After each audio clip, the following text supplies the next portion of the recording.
Hello, என் செல்ல பேரப்பிள்ளைகளா, வாங்க வாங்க. இன்னைக்கு உங்க டிஜிட்டல் பாட்டி ஒரு சூப்பரான ஆனா கொஞ்சம் திகிலான கதையோட வந்திருக்கேன். இது பழமையான வேதபுரி நாட்டுல நடந்த ஒரு நிஜமான சம்பவம். ரொம்பவே இன்ட்ரெஸ்டிங்கா இருக்கும். சரி, லேட் பண்ணாம நேரா கதைக்குள்ள போயிடலாமா?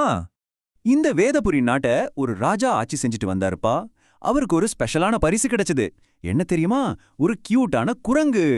ராஜாவுக்கு அந்த குரங்கு மேல கொல்ல பிரியம், உயிரியே வச்சிருந்தாருன்னு சொல்லலாம். அந்த குரங்கும் அப்படிதான் ராஜா மேல ரொம்ப உசுரா இருந்துச்சு. ரெண்டு பேரும் எப்பவுமே பிரியாம ஒன்னாதான் இருப்பாங்க. வழக்கம் போல ஒரு நாள் ராஜா தன்னோட அரண்மனை தோட்டத்துல ஜாலியா வாக்கிங் போயிட்டு இருந்தாரு. கூடவே நம்ம குரங்கும் கெத்தா நடந்து போச்சு. அப்பதான் திடீர்னு வழியில இருந்த ஒரு முட்புதிருக்குள்ள ரொம்ப கொடிய ஒரு பாம்பு பதுங்கி இருக்கிறத நம்ம குரங்கு கவனிச்சிடுச்சு. அவ்வளவுதான், அதுக்கு உடனே அலர்ட் ஆயிடுச்சு.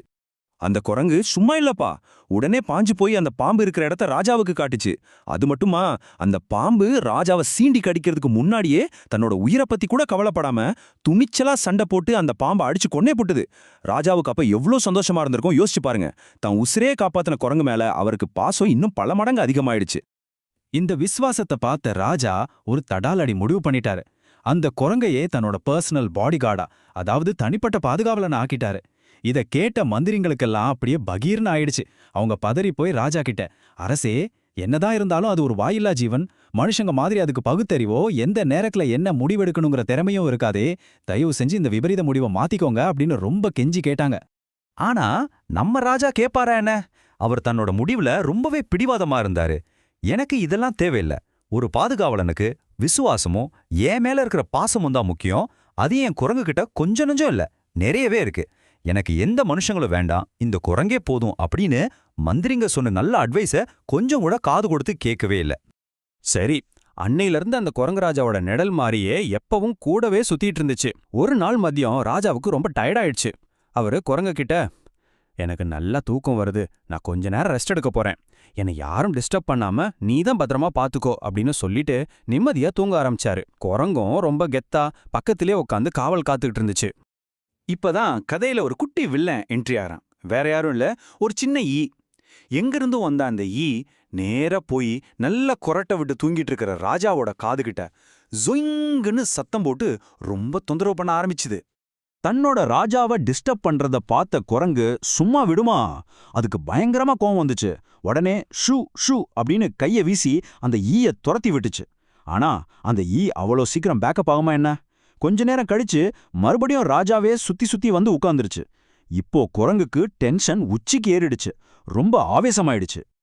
இந்த ஈக்கு இன்னைக்கு ஒரு பெரிய பாடம் புகட்டி ஆகணும்னு அந்த முட்டாள் குரங்கு முடிவு பண்ணிடுச்சு. அதுக்கு மனுஷங்க மாதிரி மூளை வேலை செய்யலையே.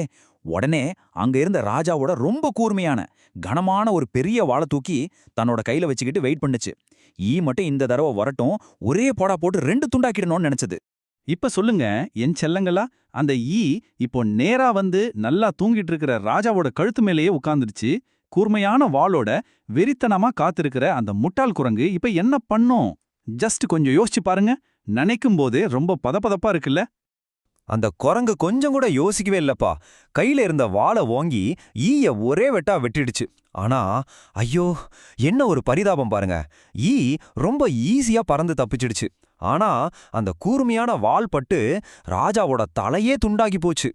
ராஜாவை காப்பாத்த நடிச்ச குரங்கு தன் முட்டாள்தனத்தால தன்னோட சொந்த ராஜாவே கொன்னுடுச்சு. அந்த நாடே ரொம்ப பெரிய சோகத்துல மூழ்கிடுச்சு. பாத்தீங்களா, நம்ம மந்திரிகள் அன்னைக்கே சொன்ன மாதிரி விலங்குக்கு விசுவாசம் இருந்தாலும் பகுத்தறிவு கிடையாது. இந்த கதையோட முக்கியமான நீதி என்ன தெரியுமா? ரொம்ப புத்திசாலியான ஒரு எதிரியை கூட நாம ஈஸியா சமாளிச்சிடலாம். ஆனா முட்டாளான நண்பன் எப்பவுமே நமக்கு ரொம்ப ரொம்ப ஆபத்தானவன். அதனால நீங்க நண்பர்களை தேர்ந்தெடுக்கும் போது அவங்க பாசமா இருந்தா மட்டும் பத்தாது, கொஞ்சமாவது புத்திசாலிகளா இருக்காங்களான்னு பார்க்கணும். நீங்க யாரை உங்க பக்கத்துல வச்சுக்க போறீங்கன்னு கொஞ்சம் யோசிங்க.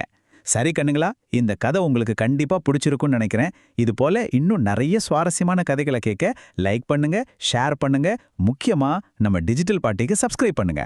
அடுத்த கதையில பார்க்கலாமா? டாடா.